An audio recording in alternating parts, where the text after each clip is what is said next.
Good evening, family, wherever you are tuning in from. This video is about twin flames. A lot of people have been talking about twin flames more than ever, I feel, and soul love, spiritual partnership, as we step into a more, not necessarily spiritual world, but a world that reflects our truth more than it has in a long time, as we come into our truth as who we really are, our true power and our true light. Our definition and idea of love begins to shift.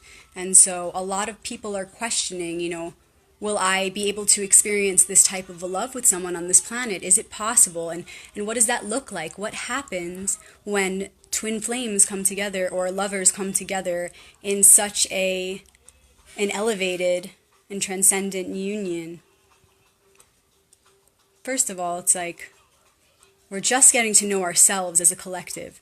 We're just getting to understand certain things about ourselves that are huge breakthroughs in science, which always leads to spiritual, because self-realization is a huge key to our enlightenment and to elevating our frequency. And so now that we are in the age of technology, we have all of these instruments to put ourselves under a microscope, to really examine ourselves and reflect and really learn about who we are and why we're here. And when we do this and we learn about why we're here, what is this life really? Why are we here on this planet? Then we can ask ourselves, what does that mean as far as relationship and love? Because until we understand what that means to us, what life means to us, until we develop an understanding of our purpose, then love doesn't have really a clear enough definition to be able to attract that solid relationship that so many are looking for. To cultivate understanding about life is to simultaneously cultivate an understanding of what love is. It's not the other way around. And so when we learn about ourselves and why we're here, we come to realize that we have these chakras or wheels, different centers within our body, and these are aligned with different aspects of our lives. And we understand that there's a fine balance between them, and as we move through life and we go through transformation again and again, each moment, we're constantly readjusting those wheels or chakras. Okay, so each chakra is spinning, and we're either being very active or we're not being active enough in those chakras if they're out of balance, okay? So we want to bring them into a balance on the scale of that positive and negative energy, masculine and feminine energy. And if it goes too much to one side or the other, it will result in a very physical effect. Because as in one dimension, so in all. And so the goal is first to understand what those wheels are inside of us and understand how to tune into them and how to listen to our intuition, our guidance, to be able to balance those wheels no matter what experience we're going through. And so we do that for ourselves. And as we get this down, we really learn about the spinning of the wheels inside of us and how that relates to the rest of the entire universe. We fall into love with ourselves and our purpose and who we are inside. And when we do that and we come into this balance, we begin to attract all things into our life that are necessary for our next step in evolution. Anything that we need will come to us because the universe supports this coming into balance. Everything conspires to help you on that mission of coming to that balance. Adaptability is key. And so when we're there, when we're really there and just focused on our own balancing of our wheels, not only do those situations or tools, come to us, whatever we need each moment, but also those people on the path who are meant to be a part of our mission. However, long is not necessarily the key. The definition we've given time here and the system that we've created around it is not always going to be the most reliable. We have to consider the timelessness of our true nature and understand that if we just stay true to ourselves and to that understanding of these wheels and our own individual balance, then we'll always attract whoever or whatever we need on our path to be able to complete the mission that we are here to complete. So you see, the meeting of a lover is just a byproduct of the balancing of your own wheels. You hear it all the time. You can't love another person until you love yourself. Until you are whole, you cannot love another. Or you should not, or this or that, or whatever. People want to say all sorts of things. But the thing is, it's really about why? What do you mean whole? What does this mean? And whole means we don't have these imbalances where we're giving all of our energy to one spot and not making any progress. We really want to work on getting ourselves in a space where we feel comfortable, where we create a balance to where we can be present with another being, where we can put our burdens down and not carry that into a relationship and create a struggle from the get. You see?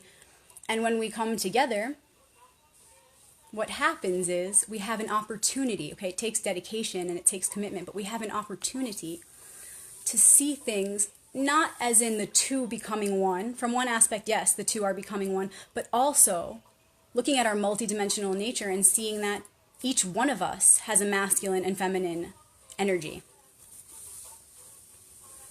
And our multidimensional bodies have masculine and feminine energies within those bodies.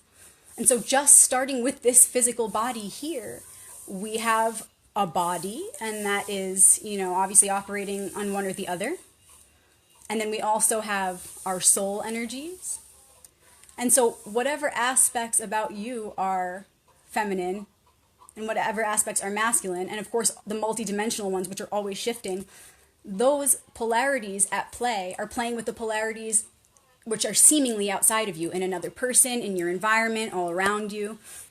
And so essentially it's just these masculine and feminine, negative and positive forces dancing with each other, always seeking to balance, to come to a balance. They seek to meet and balance each other. And so if we can remember that, then we'll understand when we come into contact with any being, in any dimension, the balance is what is naturally going to be initiated. And so if there's resistance, or if there are, there's a lot of active energy on both sides from two beings, there's no receptivity, there's going to be a clashing and, a pushing away. And so essentially, we want to find those beings that we create a positive opportunity to balance our energies, to step into something that can help to spin our wheels in a more balanced way. Okay, so if we have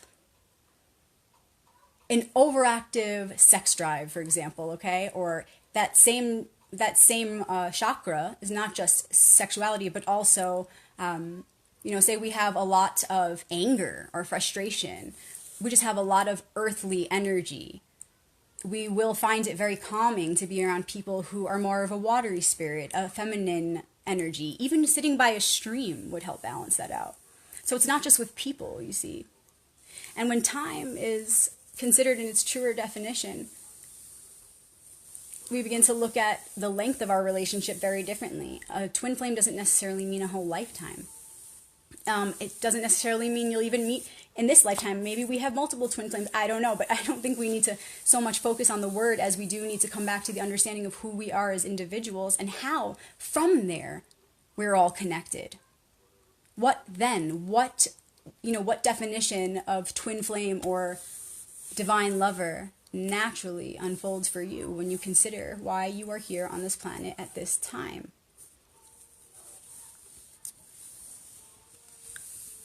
So instead of just considering the two becoming one, we can consider the quarters and the four parts becoming one. The masculine and the feminine, and the masculine and the feminine. How do those energies interact and crisscross? Is there receptivity at all? Because there needs to be receptivity for a bond to take place. So I think that's pretty much what I wanted to talk about. I could probably go on and on about this topic, but I didn't want to get too deep into it right now. My main point that I wanted to get across is that we have these wheels, we have these centers, these chakras, whatever you want to call them, and we need to make sure that they're in balance for us so that we can be healthy, so that we maintain awareness of those centers, so that we stay tuned in, because no one else can do that for us, and so that we create an independence that is actually very harmonious and synergistic with anyone we come into contact with. Because by law of resonance, they will feel that balance and be pulled into that vibration, or everybody keeps it moving. So find your centers, find your balance, stay there, and watch how everything you need for your journey will come to you. And any one that you are meant to meet, you will. In fact, every person that you've come into contact with, that you've shaken hands with, or that you've glanced at, just strangers that you've brushed shoulders with, they were all meant to be. Because you can't look at some things as meant to be and not other things. Oh, only the big things are meant to be. No, it's either everything is meant to be or nothing. That's it. And so if everything is meant to be, then every person we meet is meant to be. So what is a twin flame? And I think, again, there is more to this topic, and I look forward to getting into that with you guys in the future. But I think it's so important to understand our multidimensional nature and these centers, and getting them in alignment, and understanding it's not just two becoming one, but it's really four becoming one, because we have two halves. I mean, we have even more than that, but that's a good start. So I'd love to hear what you all have to say about twin flames and lovers, and your experiences around the dance of the polarities between you and your lover, or you and your environment. How does it feel to commit to someone, to commit to that dance of polarities? And what have the struggles been for you if you're so brave to share? Thanks for tuning in, and there will definitely be more on this subject very soon. Have a wonderful night.